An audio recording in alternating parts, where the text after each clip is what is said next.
A merchant once lived in a Hindustani village who, despite getting up early, working hard, and sleeping late, remained extremely poor. His unluckiness was so persistent that he finally made the decision to travel to a faraway nation to try his luck there. It was 12 years ago. He thought once more of his native village, where he desired to spend the rest of his life among his own people. Now that his luck had changed and he had amassed a great deal of wealth sufficient to provide for his needs, he bought some magnificent jewels, and concealed them in a small box on his person so that he could safely transport his wealth over the many tiring miles that separated him from his home. He started out in the poor clothes of a man who has nothing to lose in order to avoid drawing the attention of the thieves who plagued the highways, and made their living robbing travelers. Because he was prepared in this way, he traveled quickly and arrived in a city just a few days after leaving his home village. There, he made the decision to buy better clothes and, now that he was no longer afraid of thieves, make himself look more like the wealthy man he had become. He walked toward the city in his new attire and found a bazaar near the great gate. Among the many shops selling expensive carpets, silks, and goods from all over the world was one that was better than the rest. The owner was sitting there smoking a long silver pipe among his spread-out goods. The merchant bent down, respectfully saluted the owner, then sat down and began making purchases. Bika Mole, the shop's name, was a very shrewd businessman, and as they talked, he soon realized that his customer was much wealthier than he seemed and was trying to hide it. After making a few purchases, he invited the newcomer to refresh himself, and they soon found themselves having a pleasant conversation. Bika Mole observed after hearing the name of the village and asking the merchant where he was going during the conversation. You better watch your step on that road, it's a very bad place for thieves." These words made the merchant pale. He considered how bitter it would be to be stripped of all the wealth he had amassed with such care at the conclusion of his journey. But this bland and prosperous Bika Mole must surely know best, he added later. "Lala-ji, could you please assist me by storing a small box for me for the time being? With the assistance of half a dozen sturdy men from my own family, I will be able to reclaim my village when I return." The Lala gave a head shake. He replied, "I could not accomplish it. I apologize, however, such matters are not my concern. I ought to be reluctant to take on it." The merchant begged, "But I don't know anyone in this city, and you must surely have some place where you keep your own precious things. Please perform this as a great service, I beg of you." Bika Mole remained polite but firm in his refusal. However, the merchant kept pressing him until he finally gave his consent, believing that he had now betrayed the fact that he was wealthier than he appeared to be. He was also eager to spread the word by asking other people. Bika Mole secured the small jewel box for the merchant in a sturdy chest along with other precious stones. As a result, they parted ways with numerous compliments and promises. A lengthy conversation between Bika Mole and the merchant could not help but draw the attention of the other merchants in the narrow street. In a place like an Eastern bazaar, where the shops have wide open fronts and their goods are displayed both inside and outside on terraces and verandas, raised a few feet above the public roadway. Bika Mole was the most shrewd and powerful of all the shopkeepers in that area, and if the merchant had only known, nearly every one of them was a thief. Despite the fact that he was unaware of it, he could not help but feel a little uneasy about having given away all of his wealth in this manner to a stranger. So, as he went down the street, buying things as he went, he managed to ask a few questions about Bika Mole's honesty. Every rascal he talked to, knowing there was a good reason for the question and hoping to get some of the money back, praised Bika Mole as an example of all the virtues. The merchant's worries were allayed in this manner, and he continued on to his village with a comparatively light heart and returned to the city about a week later, with half a dozen strong young nephews and friends who he had asked to help him bring his precious box home.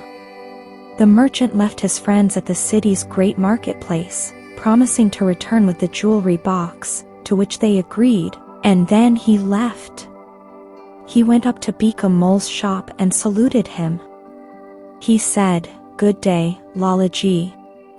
However, the Lala concealed his presence. As a result, he repeated the greeting. "What do you require?" Bika Mole snapped, "You've already said good day twice, so tell me about your business." "Did you not remember me?" inquired the vendor. "Do you remember me?" The other growled, "Why should I, anyway? Without trying to remember every beggar who comes whining for charity, I have a lot to do to remember good customers." The merchant began to shake when he heard this. "Lala-ji, surely you remember me and the little box I gave you to take care of," he yelled. "Additionally, you kindly promised that I could return to claim it, and—" Bika Mole yelled, "You scoundrel, get out of my shop!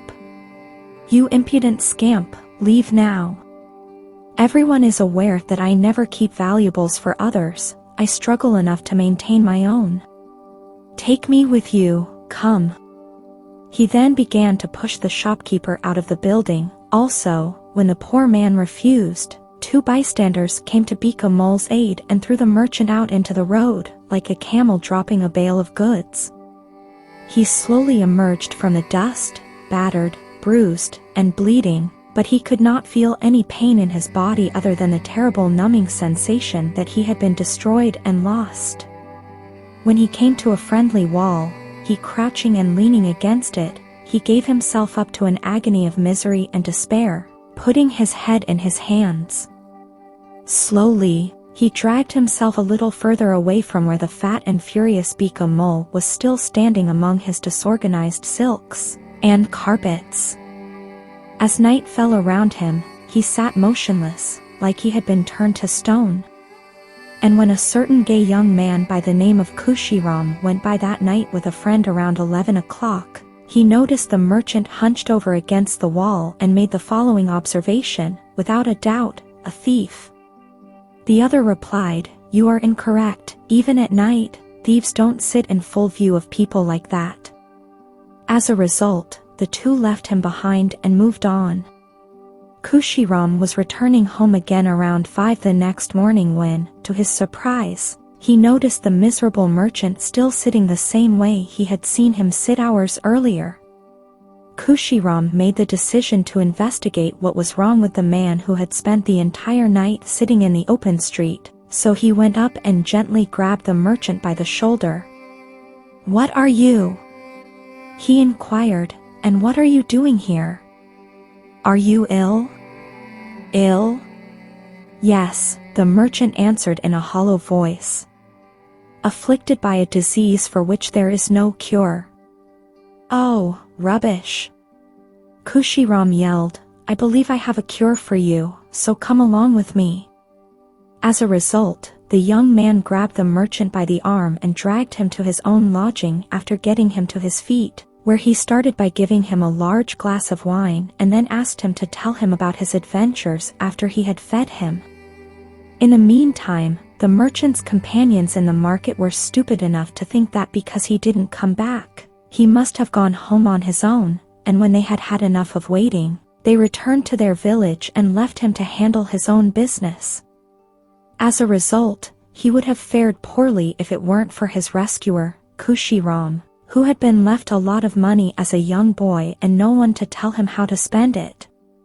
He was generous, shrewd, and upbeat at the same time, but he threw his money away like water, usually on the person or thing closest to him, and that, alas, most of the time, it was him. However, he had made up his mind to befriend this miserable merchant at this point, and he intended to do so. The merchant's confidence returned to his side, and without further ado, he described everything that had taken place. The thought of a stranger giving Bika Mole his wealth made Kushiram chuckle hard. "Unless you believe what some of them say about me," he cried, "why, he is the greatest rascal in the city." In any case, at this point, There is nothing you can do but remain silent and wait for me to discover a medication that will cure your illness." The merchant once more found his courage, and as he gratefully accepted his new friend's invitation, a little ease crept into his heart. Kushiram sent some friends to see him a few days later, and they talked for a long time.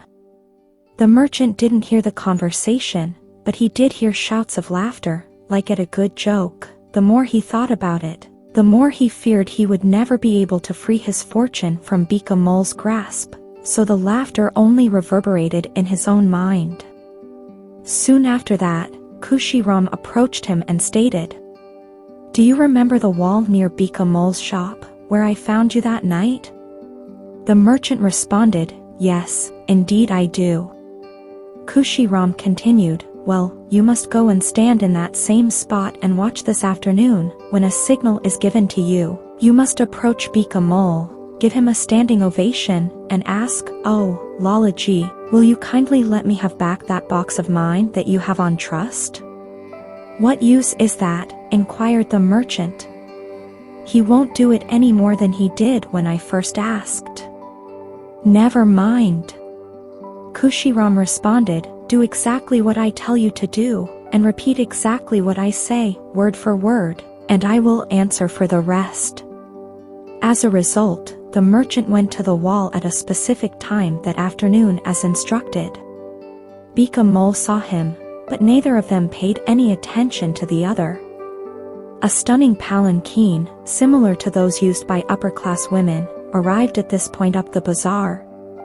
It was carried by 4 well-dressed bearers in lavish liveries, and the curtains and other decorations were absolutely stunning. The merchant recognized the grave-looking individual in attendance as one of the friends who had visited Kushiram, and behind him came a servant who was wearing a cloth-covered box on his head. The palanquin was set down at Bika Mole's shop after being carried along at a steady pace. The man in attendance advanced, prompting the slender shopkeeper to stand up immediately and offer a profound bow. He asked, "May I inquire about the person in the palanquin who had the good sense to pay his humble shop a visit? And can I do anything for her?" After whispering at the palanquin's curtain, the gentleman explained that this was a relative of his who was traveling. Since her husband couldn't go any further with her, she wanted to leave a box of jewels with Bika Mole for safekeeping. Once more, Lala bowed to the ground. It was not quite in his way of doing business, he said. But naturally, if he wanted to please the lady, he would protect the box with his life. The servant who was carrying the box was then summoned. Lala was captivated as the box was unlocked and a plethora of jewelry was revealed to his gaze. As he looked at the valuable gems, his mouth watered. The merchant had been watching all of this from a distance, and now he saw. Was he right? No, he clearly saw a hand pointing away from the shop through the curtain on that side of the palanquin. The alert! Was this the indication? He thought so. He thought the hand was getting impatient again as it beckoned. After that, he quietly moved forward and said, "I salute Bika Mole, who is sitting there turning over the contents of this amazing box of jewels that fortune and some fools were putting into his care." He said this as he saluted Bika Mole. "Oh, Lala-ji, will you kindly allow me to return that box of mine that you have placed in your trust?" As though he had been stung, the Lala raised his head. However, the thought quickly crossed his mind that if this man continued to fuss, he would lose the trust of these new, wealthier clients, so he exercised self-control and responded, "Dear me, yes, of course. It had completely slipped my mind." He then left and came back with the small box, which he put in the shaking hands of the merchant. The latter quickly removed the key from the string around his neck and opened the box. He rushed down the road when he realized that all of his treasures were in the box, and he started dancing like a madman while yelling and laughing a lot. A messenger suddenly rushed up and said, saluting the man in charge of the palanquin, The lady's husband has returned and is ready to travel with her, so there is no need to deposit the jewels, the statement reads. In contrast, the gentleman quickly unlocked and relocked the box before returning it to the attendant. Kushiram jumped out of the palanquin when there was a yell of laughter, and Kushiram joined the merchant in the middle of the road and danced as wildly as he did.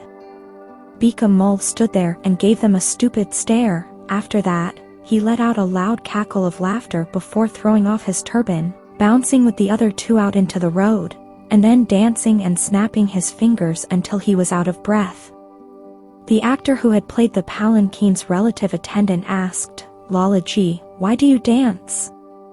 "Because he has recovered his fortune." The merchant dances. Kushiram dances because he has fooled you and is insane. However, why do you dance? Bika Mul yelled at him, glaring at him with a bloodshot eye. "I dance because I knew 13 different ways to deceive people by pretending to be confident in them," and he shook his head.